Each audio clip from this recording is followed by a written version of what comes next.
Hello and I welcome you all to world affairs. मैं Prashant Dhawan. Now recently Russia और China ने एक बहुत ही ज़रा अजीब सा काम किया है। जैसे कि आप सब लोग जानते हैं कि पीएम मोदी, उसके अलावा क्वाड के बाकी जो लीडर्स हैं, ये सब आज के समय हैं जापान में।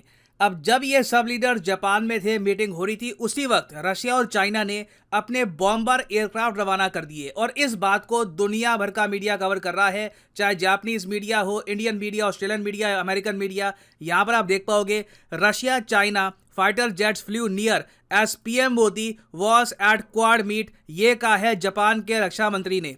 नाउ यहाँ पर फाइटर जेट लिखा है, मगर एक्चुअली में ये बॉम्बर्स थे। मैंने इस पर और रिसर्च करी है और इन लोगों ने एक्चुअली क्या किया था, रशिया और चाइना ने पहले अपने बॉम्बर एयरक्राफ्ट जापान की तरफ ये लोग लेके जा रहे थे। उसके बाद जब लगा कि जापान की एयरफोर्स रिटेलिएशन में अपने फाइटर जेट यहाँ पे रवाना कर देगी, तब रशिया और चाइना के जो बॉम्बर्स हैं ये चुपचाप जापान का जो एयर डिफेंस जोन है इसके साइड से चले गए। और कुछ रिपोर्ट ये भी कह रही है कि चाइना ने जापान को अपनी नेवी से भी थोड़ा बहुत घेर लिया था। ये अपने आप में मैं कहूँगा एक बहुत ज़्यादा खराब मूव है रशिया और चाइना द्वारा, क्योंकि इस क्वाड समिट में दोनों देशों के अगेंस्ट कोई भी स्टेटमेंट नहीं दी गई। इसलिए दुनिया शॉक्ड है, क्योंकि पूरी क्वाड का आप अगर टेक्स्ट पढ़ोगे, जो मेन यहाँ पर डिक्लेरेशन निकल के आई है, उसमें रशिया और चाइना को डायरेक्टली मेंशन भी नहीं किया गया। तब भी ये दोनों अल्ट्रा अग्रेसिव कंट्रीज ये सब कर रही है ड्यूरिंग द क्वाड समिट। तो डिस्कस करेंगे यहाँ पर हुआ क्या है, बहुत कुछ आपको जानने को मिलेगा। मगर आगे बढ़ने से पहले आपसे एक क्वेश्चन पूछूंगा।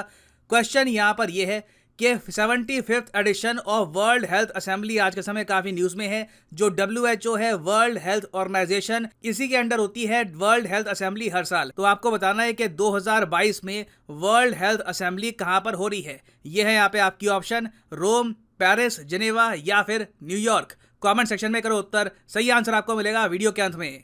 ना इस वक्त हम लोग हैं व्हाइट हाउस की वेबसाइट पे और यहाँ पर आप देख पाओगे ये है क्वाड लीडर्स की जॉइंट स्टेटमेंट। इसका मतलब ये है कि जो सारे क्वाड लीडर्स हैं ये मिलकर क्या सोचते हैं। ना बाकी जो क्वाड कंट्रीज हैं, प्राइमरली जापान, ऑस्ट्रेलिया, यूएस, ये ऑब्वियसली इस स्टेटमेंट में चाइना, रशिया को टारगेट करना चाहते थे। ना इंडिया ने यहाँ पर रशिया का जो मेंशन है इसको ब्लॉक कर दिया। ये काफ़ी बार कहा जा रहा है, यूएस मीडिया ने रिपोर्ट किया इसको, कि इंडिया के दबाव में आकर या फिर इंडिया के स्टांस की वजह से इस स्टेटमेंट में रशिया का डायरेक्टली कोई मेंशन नहीं किया गया। और लिटरली आप अगर देखोगे, मैं अगर टाइप करूँ रशिया, नथिंग, पूरी स्टेटमेंट में आपको रशिया का मेंशन नहीं मिलेगा। सबसे इंटरेस्टिंग बात पता है क्या है, कि इंडिया का आज के समय प्रभाव इतना है क्वाड में कि जो 26/11 के हमले हुए थे उसके बारे में यहाँ पे आपको मेंशन मिलेगा। यहाँ अगर मैं आपको यहाँ पर दिखाऊं तो यहाँ पे आप देख पाओगे जो 26/11 का टेररिस्ट अटैक किया था पाकिस्तान ने इंडिया पर, इसका यहाँ पर मेंशन है, इसकी निंदा करी गई है।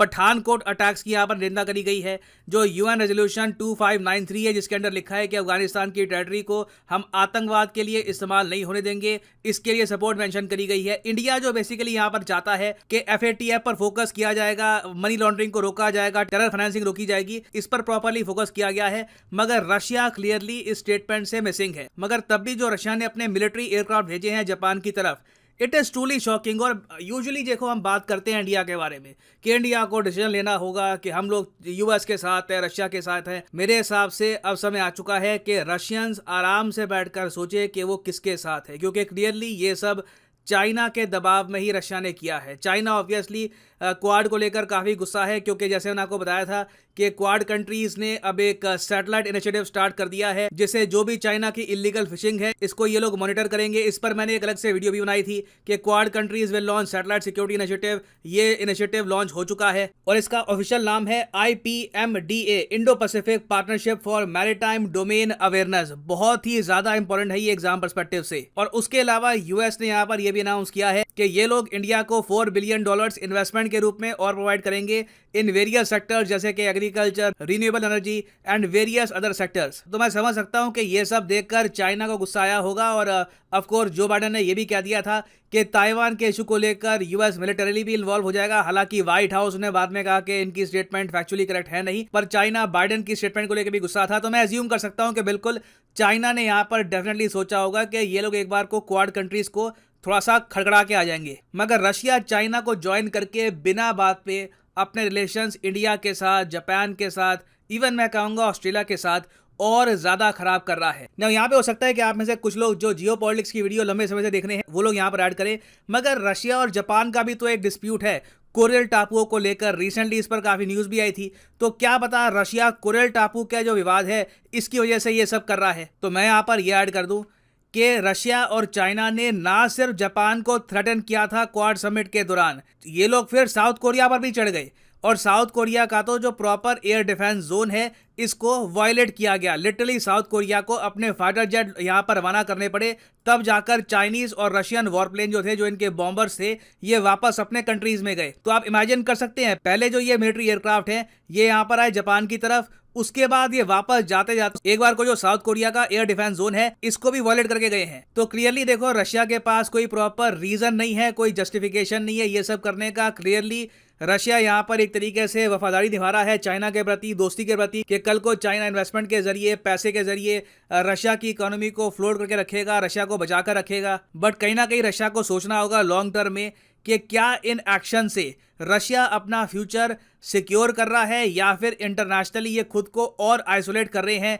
चाइना के साथ लगातार खुद को अलाइन करके। नाउ ऑब्वियसली आप मुझसे यही पूछोगे कि रशिया और चाइना ये सब कर रहे थे तो उसके बाद साउथ कोरिया, जापान ने डिप्लोमेटिकली पूछा नहीं कि आप लोग क्या कर रहे हो, ये यहाँ पे समिट चल रहा है, एग्रीमेंट साइन हो रहे हैं, आप यहाँ पर हमको थ्रेटन कर रहे हो विद फाइटर जेट्स। तो रशिया और चाइना ने इसके जवाब में ये कहा कि देखिए, हमारा तो चल रहा था युद्ध अभ्यास, तो हम तो हमारे हिसाब से युद्ध अभ्यास में जो हमको करना था वो हम कर रहे थे, मगर ये कहीं पर एक्सप्लेन नहीं करता कि जो युद्ध अभ्यास साउथ चाइना सी के आसपास हो रहा था वो अचानक से साउथ कोरिया, जापान की तरफ कैसे चला गया। क्लियरली ये दोनों देश थ्रेटन कर रहे थे क्वाड कंट्रीज को, और सूनर और लेटर प्रेशर इस सब का इंडिया पे ही आएगा। India will have to choose a side between Russia and Quad. ना वापस आते हैं हमने एमसीयू पे कि what is the avenue of the 75th edition of the world health assembly. तो सही उत्तर इसका है option C is the right answer. Geneva में हो रही है 75th वर्ल्ड हेल्थ असेंबली, और यहाँ पर भी सैडली ताइवान को एक सीट नहीं मिली। बड़ी कोशिश करी कई देशों ने, मगर ताइवान को ब्लॉक कर दिया चाइना ने। और याद रखिएगा, 75th world health assembly was held in Geneva, Switzerland. Very important for exam perspective. And finally यहाँ पर मैं ये भी ऐड कर दूं कि आप अगर किसी भी एग्जाम की तैयारी कर रहे हैं, चाहे IIT, JEE, NEET, bank, SSC, UPSC, आप परचेज कर सकते हैं अनअकैडमी के क्वालिटी कोर्सेज। सिंपली जाओ कमेंट सेक्शन में, यहाँ पे आपको मिलेगा link. For example let's say आप प्रिपेयर कर रहे हैं फॉर UPSC, क्लिक करिए UPSC पर, और यहाँ पे आप परचेज कर पाएंगे अनअकैडमी का यूनिक कोर्स जिसमें आपको हैवी सेविंग होती है अगर आप यूज करते हैं प्रोमो कोड PD10। मान लीजिए अगर आपके पास अभी है 1-2 साल का टाइम, आराम से आप 2024-25 में UPSC का अटेम्प्ट देना चाहते हैं, तो जो 24 महीने का कोर्स है ये आप कर सकते हैं परचेज। मगर जो प्राइसेस यहाँ पर लिखे हैं ये पे करने की आवश्यकता नहीं है। सिंपली यहाँ पे अगर आप कोड यूज करते हो PD10 तो प्राइसेस गिरने यहाँ पर स्टार्ट हो जाएंगे। The prices will just start falling. So use the code PD10 and save money. So इसी नोट के साथ ये है वीडियो का अंत। Thank you for listening and as always, God bless you all.